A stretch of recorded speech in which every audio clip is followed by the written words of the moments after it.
an NFL player who's there for the week of the Super Bowl festivities already get stabbed or something? What? I don't know. Kenny, what happens in Vegas stays in Vegas. This is true, unless it's chlamydia.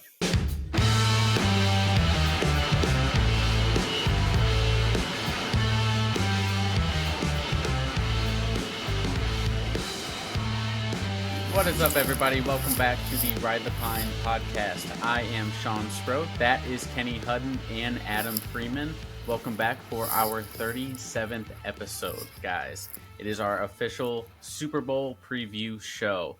You can see Can we actually say the SB? I don't think you can say Super Bowl. Oh shit! I'm sorry. God damn it, Super Bowl! The big game. The NFL championship.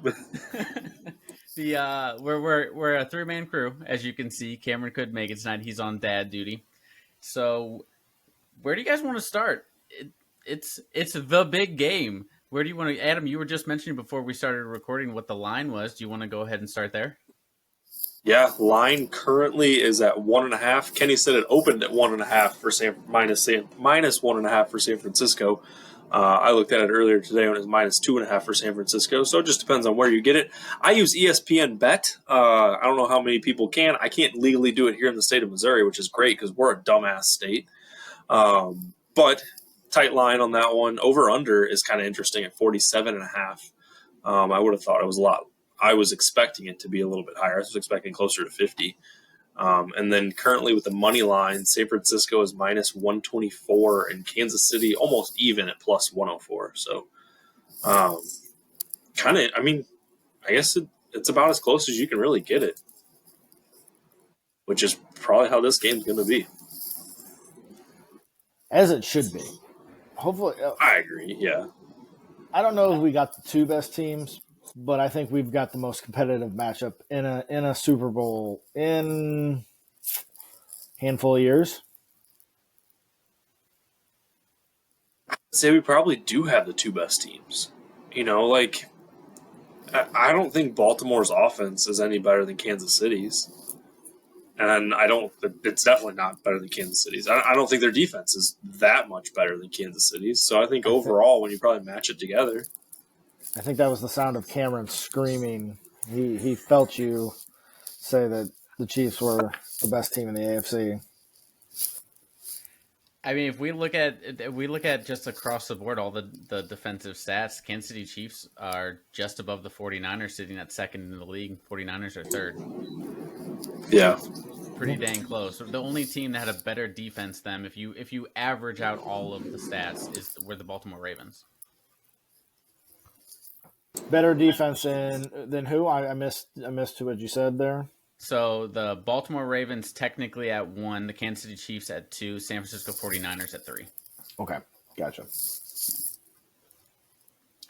I mean, I would be concerned, though. I'm going to break out these stats that I was finally talking about there. If I'm the San Francisco 49ers, though. So regular season opponents against the 49ers average 17.5 points. Mm-hmm. Their two matchups in the playoffs, they've averaged 26. And they've come from behind on both of those games, I believe. That's sexy. Did Green Bay jump out in front? I feel like Green Bay was winning at one point. They were, because I remember I picked Green Bay, so there was a point very early on in that game where I was elated because I thought I actually had a shot to win that. Yes. So I would be a little concerned if I was a 49ers fan just based on the defensive performance alone, because I don't think either of the teams the 49ers played compared to the offense that the Chiefs possess. Some stats. But the Chiefs still have to catch the football, though, right? Yeah, but they have this guy named Travis Kelce who's been catching the ball here lately, and he averages actually more yards per game in the playoffs than any of the 49ers. You just put 3 guys on him, you put 3 guys on Rashee Rice, and you rush the other 5, and just let the other guys run wide open. He'll be fine. At least this season, I would argue that the Detroit Lions had a better offense than the Kansas City Chiefs. You're out of your goddamn mind. At least this season. Yeah, I would say this season the Lions had a better offense. I tell you what, though, you put Patrick Mahomes in a Lions uniform with those receivers. Oh my God, he Goddamn, blows away Kurt Warner. undefeated. Yeah, Drew Brees type Undefeated. numbers. Hell, you give him the Lions offense and the Lions defense, and still probably undefeated. It's funny you mentioned that, Adam. So I think all of us are fans of the Mazodcast. Brendan's book came out this week, Respectable Roughnecks, excuse me. And that is actually one of Dan Devine's like defensive strategies. He's just going to rush 6 and hope that the pass rush is so relentless. I'm like, what a strategy. Like, nobody does that anymore. Like, just constantly. So that's what Spags did last week. That's all he did last week with Lamar Jackson, or I guess 2 weeks ago, whatever it was, week and a half. He does it for a game. From the sounds of it, Devine does it the whole season. He did it every day. I'm 40 pages into the book, so we'll see. Fuck it, we're gonna rush. In that same vein, what's it gonna take for the Chiefs to win this game? And then I'll ask the inverse. What's it going to take for the 49ers to win this game? What's like that 1 point that you're looking for? If I am the Chiefs, if I was a Chiefs fan, I would feel really good about another 100-yard performance and a touchdown from Travis Kelce. I think for the Chiefs to win, their defense has to be better than their offense. And I know that kind of sounds cliche, but you have I would argue, and some of the numbers even show it right now, is that overall during the season, the Niners had a better offense than the Chiefs. You have to watch McCaffrey, you have Kittle, and make sure I had the right tight end. Deebo Samuel, you've got Purdy who can run. I mean, I think the Chiefs' defense is going to have to come up big. It's going to be their biggest test by far. Out of every team they've played this year, this is the team that's going to give them fits. I think the Chiefs' defense has to stand on their head for the Chiefs to be able to win. I don't think they can win a shootout. I think if the Chiefs do exactly what they did the previous week against the Ravens, I think they win this game. I think if you get the ball into Travis Kelce's hands in 3rd and long or third and mid, and then you run the ball, I think you win this game. I think it's close, but I think that's the key. What about the inverse? What about for the 49ers? What's going to take for them to win this game? Chaos. I like it. And in all honesty, one thing, and when I say chaos, I almost mean like a controlled chaos. Like, your defense has to step up. Mahomes doesn't win games when they turn the ball over. And got to pull up these stats. He hasn't really turned the ball over that much in the postseason. Hold on, please. He has no interceptions. He has only been sacked twice. You need to sack Mahomes. You need to intercept something. I don't know if they can do it. I honestly don't. I think McCaffrey has to have a big game.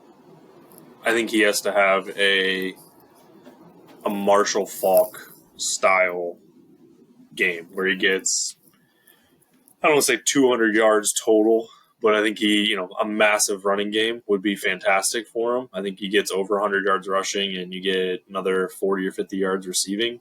That opens it up for everybody. You're going to have Ayuk open. You're going to have Kittle open. You're going to have Samuel open. If McCaffrey's able to run wild, that will win it for the Niners. So Samuel is the San Francisco 49ers leading receiver in the postseason. Mm-hmm. He has 113 yards. So I understand that the Chiefs played an extra game.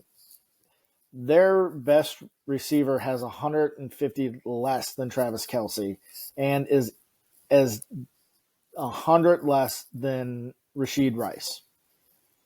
You need their receivers to come up big. Like, you need somebody to make a play if you're the 49ers offense that's really going to kind of, cast the dagger kind of thing. Like, the old Doug Armstrong hit the zombie in the head with the knife and end it. And yeah, the problem is running McCaffrey. If the running game is the only thing you got, and that drags the clock, the Chiefs can score fast.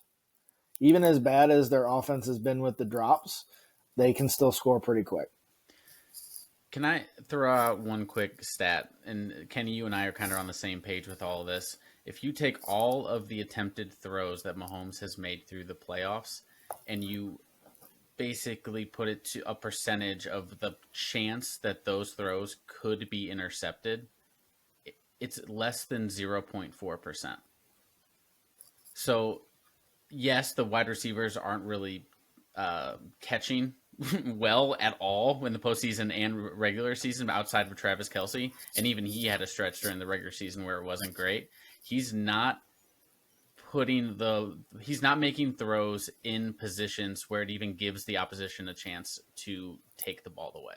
It is funny that you mentioned that because Kelce actually mentioned that on his podcast on the one touchdown. I'm going to say it was against the Bills because that was the game he had two. Is Jason pointed out it was like he threw that ball where only Travis could catch it, and if Travis doesn't catch it, it sails out of bounds. Right. So Mahomes is also completion percentage is 68. Purdy's is 61. If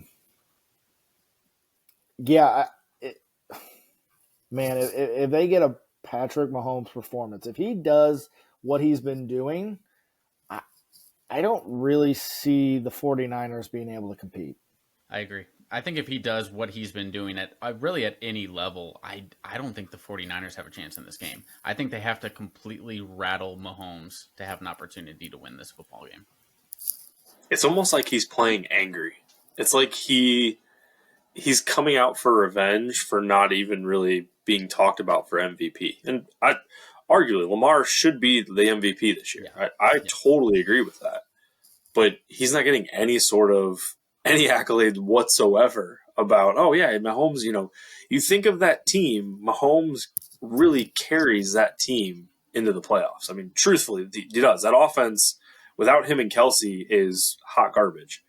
So to not be talked about whatsoever about being the MVP on a team that is going into the Super Bowl, and I know the MVP is voted on for the regular season, but you got to imagine that he's coming out angry to be able to play the way he is, because some of the throws he makes they're only throws that Mahomes can make. That's for sure. I mean, what I think that is, though, is we're not there yet, but we're starting to approach the Tom Brady syndrome, where he's won it so many times that they're going to start looking at other people and not mentioning him specifically so he does not win it again. I guess less Tom Brady, more LeBron James, where he doesn't get MVP votes specifically, because of who he is. He's not there yet. I'm not. He's expected to do what he does. Correct. He's been so good for 6 years now that we expect him at this level, and when he's not, we're shocked and appalled. But we're not shocked whenever he goes out and like that stat that I read earlier. I haven't seen that anywhere. We should be talking about that on every Sports Center, on every show. Like, that's an incredible stat. I think we're approaching that level with him. I think Mahomes' biggest issue, well, there's two. They're overexposed, right? Like, he's on every other commercial. If you watch an NFL game, people think his family sucks. His brother definitely sucks. Whatever. You can start arguing for a couple other people on that list too. I mean, I wasn't even going to touch the stuff his dad does. His wife's just annoying. It's okay. They whatever. But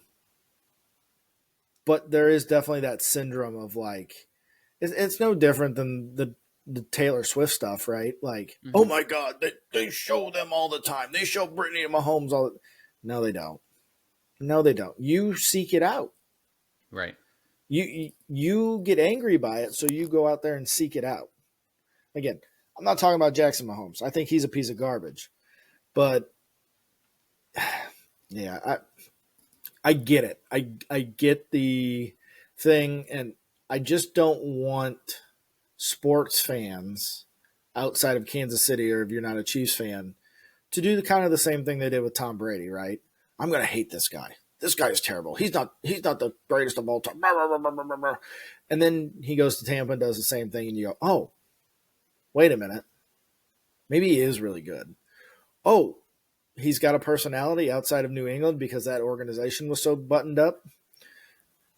You know, we got to appreciate what we got. I think, and that's the exact point, is you got to appreciate what you have. I hate the Patriots as much as anybody else, but I hate the Patriots because of what the Patriots did to the Rams. The Rams should have been 2-time Super Bowl champions, and the Rams would not be in LA right now if they would have won that second Super Bowl. 100% agree. 100% believe that.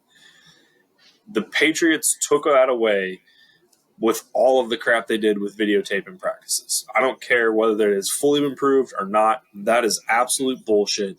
Even Rams players said that, hey, we ran plays only in that practice, and they knew exactly what was coming. You knew, like, that is Michigan before Michigan. Like, it happens. I get it, but that's the bullshit with that franchise.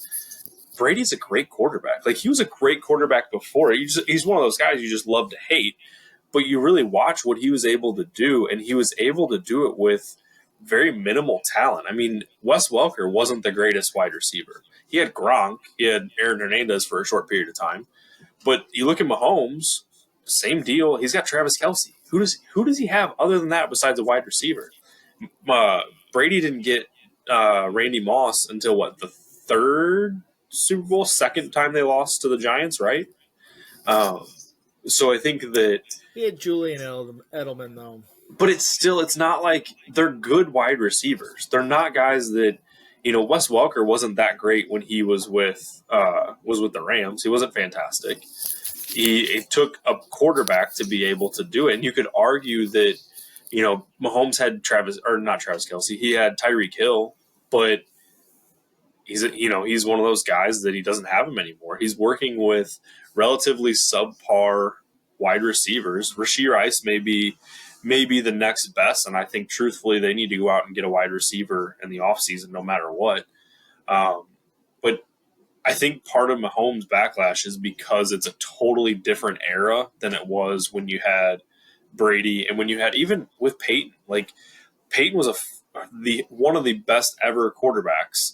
Maybe not in terms of Super Bowls, but you look at what he did to the game, but he wasn't on TV until later in his career. Like, there weren't as many commercials. Even Drew Brees.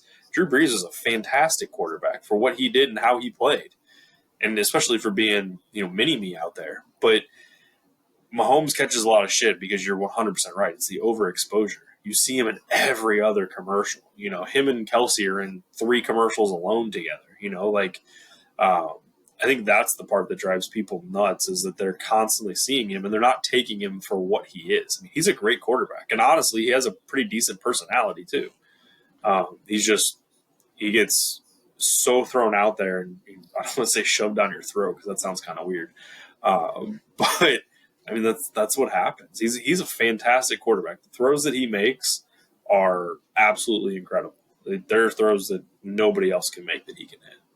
Let's talk about the inverse then, because we've kind of waxed poetic a bit about the Chiefs and about Mahomes. What about Brock Purdy? Before I kind of like pose the question to you guys, like what this does for his legacy or what will this mean? He will become the 8th quarterback to start in the Super Bowl in his first or second NFL season. Can you guess any of the other 7 from that list? Kurt Warner. Tom Brady. No. Started the Super Bowl in his first or second season? Brady did start, in his second season. He was second. Yeah, 2001. Did Mahomes go to the Super Bowl his second year? No, because that was third year. Third year. There's got to be some old names in there. I was going to say, how many old guys are we talking about? So we're talking 2 guys before 2000. Staubach. Only 2 guys before 2000. 2 guys before 2000. You got to think about it. A lot of the quarterbacks in the olden days would sit for a couple of years before they get their shot. Did Namath? No. Who are the two old ones? Let's knock those I'll out. give you the two old ones, and one of them you're going to hate yourself. One is Dan Marino, 1984, and then the other is Kurt Warner in 1999. Well, Warner's not old. I said Warner. Marino, I didn't expect. He went his rookie year, didn't he? Yeah, so that's 4. So we'll give you the Roethlisberger. Roethlisberger. Matt Ryan. No. Russell Wilson. Yep. So that's 6. God, who's the other one? It wasn't Eli. Eli wasn't until later. Hold on. Who do we have? Okay, so you have Marino, Warner, Brady, Roethlisberger, Wilson. So you're actually missing 2. Yeah, you're missing 2.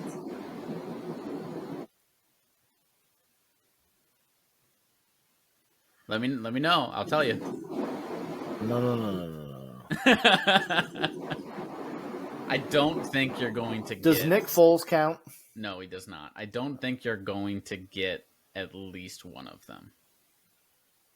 And both of these happened. Jared Goff would be one, right? Ooh, Goff would be close. Goff would have been his third year, I think. Correct. Yeah. So one of them was fairly recently, within the last 3 to 4 years. The other one was about 12 years ago. Okay, hold on. 3 to 4 years ago. Let's see here. Last year. Wouldn't have been last year because Jalen Hurts. Wait. Did Cam? Cam went this. No. No, his was year 3 or 4 too. Have I stumped the panel? Hold on. I think I might have stumped the panel. I'm trying to think of who the Super Bowl quarterbacks. I'm out. Hold on. Wait. Whoa. Did they win?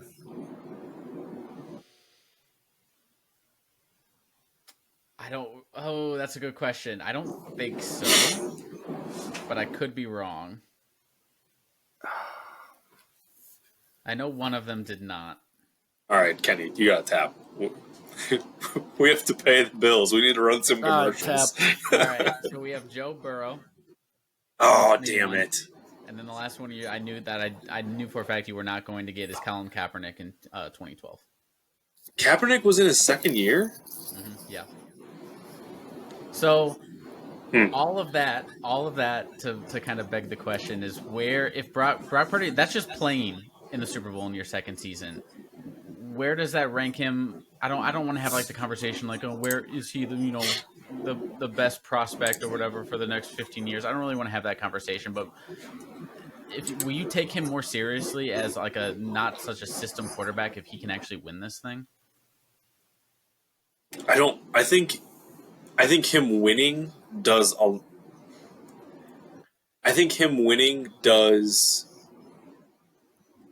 nothing for the system talk because he's still in the system. I mean, let's face it.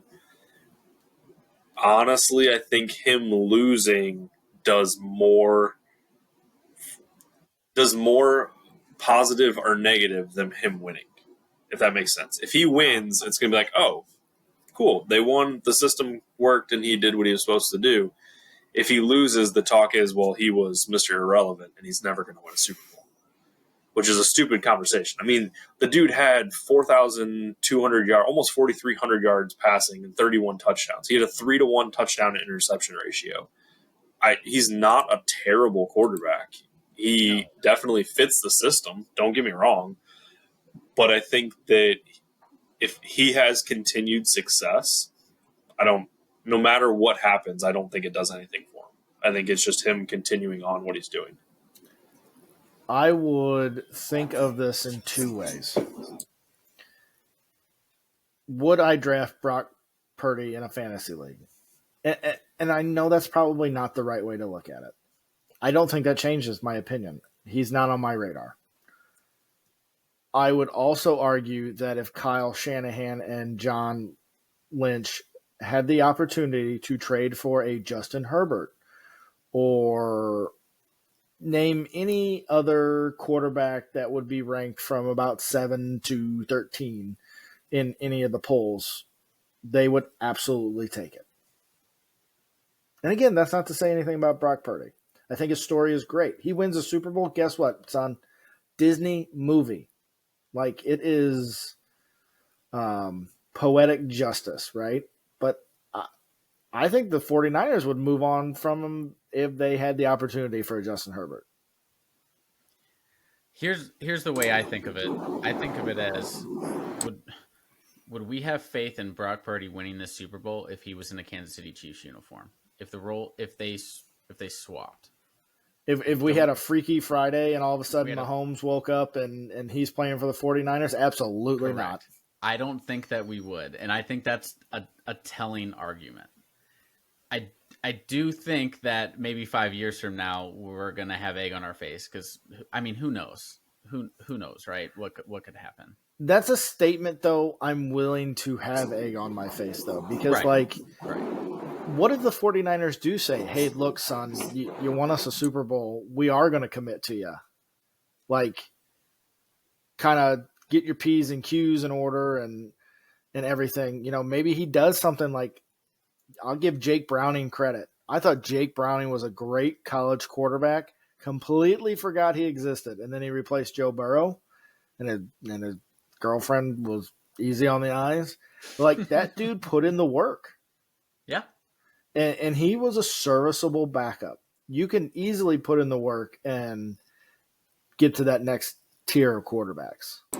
So what makes you think that he's not a good enough quarterback? In this day and age, truthfully, yes, the quarterback makes a massive difference. But to have a quarterback that's on a rookie deal, and especially a very affordable rookie deal, I'm not trading that deal if I'm getting the same success. I mean, literally, would you guys take quarterback A that has 3,134 yards passing and 20 touchdowns, 7 interceptions, or quarterback B, 42-80, 31 touchdowns, 11 interceptions? We all would take quarterback A or quarterback B. Quarterback A was Justin Herbert. Right. Like, I get it. I totally understand. He's not the sexy choice. Neither was Kurt Warner and turned into a hell of a quarterback. Neither was Tom Brady and turned into a hell of a quarterback. Tom Brady is a hell of a thing to say, but I know what you're saying though. Like I get it, but I think to your point, if you blacked out the name and you just showed the stats, 100%. Like I get that. It's a wow factor for me. I guess is probably the easiest way to say it. I guess for me too, like, Christian McCaffrey is on such a different level as far as running backs go. Like, if you took McCaffrey out of that offense, I don't know what his contract looks like, but let's say he's a free agent after Sunday, and he goes somewhere else. Do you still trust Brock Purdy? I trust Kyle Shanahan. That's not the question I asked. But I think that makes a massive difference. It does. Don't. You put him in any other system, and yeah, I probably don't trust Brock Purdy. But I keep him in the Kyle Shanahan system, and I find another running back that I can put in. Hell yeah, I would trust Brock Purdy. I understand he's won a lot since he's been in the league, but we haven't really seen him take over a game in the playoffs. He hasn't had that moment yet. You know, arguably they did in the second half. Those moments. That's less on him and more on Dan Campbell. I mean, you still got to score. That is going to be the curse with that game, is that he's not going to be looked at as if he did anything well. It's going to be looked at Dan Campbell's failure, which, you know, you're always going to have that as part of the game. Yeah. Right, but I don't think that it's the right way to really look at something like that. I mean, obviously we all agree with that, but to say that, he still went out and he threw for 267 yards. He had a touchdown. Yeah, he threw a pick. That was in the first half. But in the second half, they ran the table and they ran the offense that they need to do. I think a lot of people get stuck on the fact of, oh, well, he's not this top quarterback. He's got to manage a game. Dan Orlovsky said it last week. As long as he can manage a game, he's there. And he is beyond a game manager. I said this on the podcast, that he can run the ball. Like, he can make those plays to be able to extend it out. And yes, he's not the sexy pick. And I'm not saying that he's, you know, this all world beating, quarterback and he's the top 5 in the NFL. No, he's not, but I think he's top 10. There are definitely, that's when I start questioning where he falls into that line. And I think that you get him into a system like he is in Shanahan's, and there's a couple other systems you could probably put him into that he would work out just fine. But I think that's what it comes down to. Are you going to trust him? No. But Sean, you heard it first. Adam is going to drop Joe Burrow in our fantasy league. Not happening. And pick up Brock Purdy. Like I said earlier, I'm waiting for that moment for him. If he goes out on Sunday and takes a winning drive of 70 yards down the field and wins them that game, then you know what? My tune will change. My opinion will change. Am I hedging my bet a little bit? Yeah, of course I am. I'm in a wait and see when it comes to Brock Purdy mood. And the other thing that we are waiting to see is your guys' picks, because we have an NFL Pick'em challenge. We need to crown a champion, boys. And crown his ass. The two of you, Kenny and Adam, are tied at the pinnacle. So here's how we're going to resolve this. I'm going to have you guys give me a score of the game. I'm going to have you give me the overall score then that you picked. And then also, finally, the winner, which team you're actually picking. And the reason we're doing this is, one, it's suspenseful and it's fun for the podcast. But two, I know who you have picked. I have it sitting right in front of me, and I'm just curious to see your guys' reactions. So who wants to go first? Who wants to give me a score without a winner? Don't name me teams, but who wants to give me a score? I'll go first. All right, so hang on, I got to get up in front of me. So I tried to put a little bit of math into this, factoring in points per game, offense, defense, looking at the over-under, looking at second half or first half and second half total projections, things like that. My final score with a total points of 50 is 27-23. Oh my God. Oh my God. And I can what that means. Kenny, do you want to reveal your final score? Yeah, my final score was 21-27. Which is a total of what, 48? 48. And when Adam said the over-under was 47.5, I giggled to myself because, wow. And we're going to use those as a potential tiebreaker. Now the question is, will the tiebreaker even matter? So, who are you guys picking to win Super Bowl 58? I wish we would have done this like a college football pick. That would have been fantastic. Like, we all had hats in front of us. We should have. Great. That's a missed opportunity for sure. I don't have hats of either team. Kenny, you go first. I did score first. I picked the Kansas City Chiefs. That's nice, but who are the chefs? I love that they brought back that commercial. That's one of my favorite commercials of all time. It took me a lot of thinking. I've literally have thought about this since we talked about this last week. I was going back and forth until I sent my text message over to Sean. 27-23, I have the Niners winning. That's right. The score doesn't matter. The points are made up. We're going straight up pick 'em for the championship. All right. I love it. All right, so I also would like to just say Adam got to defend his numbers with a little bit of math. So here we go. Okay. The Chiefs averaged 23.5 points per game in the postseason, so I gave them a little bit of a bump, 27.5. That's because the 49ers have given up 26 points per game. Kenny, where did you get the 21 for the 49ers then? Because they're averaging 29. Well, the Chiefs defense has only given up 13.7 points per game. Sure, we can argue that the cold weather game and the Dolphins looked like the characters from Cool Runnings when they landed in Calgary, but I don't care. So I actually took that number and averaged it, and it came out to 21. So there is a method in my madness we do a local pick'em, and usually that is my tiebreaker. I always take average points scored and just add them up. And I would say that was pretty close. I like that. That's good. Yeah. And it's fantastic mathing, Kenny. Yeah. Yes. All right, I think it's going to be interesting. I don't know who said it the other day on the radio. We all got to remember this Super Bowl's in Las Vegas, right? first ever. What's going to be the crazy shit that happens in this Super Bowl? So the fun thing about that is the teams are not staying in Vegas. They're staying something like an hour and a half or something outside of the city limits, just so they are not tempted, which is very smart. Which is good because didn't an NFL player who's there for the week of the Super Bowl festivities already get stabbed or something? What? I don't know. Kenny, what happens in Vegas stays in Vegas. This is true, unless it's chlamydia. Right, that should stay with you forever. All right, guys. Before we hit our final thoughts, does anybody have the socials in front of you to read off since Cameron is not here? Did anybody take that? No. To do? Fantastic. Okay, we're going to go ahead and just put them on the screen right now. How about any final thoughts then, guys, before we get out of here?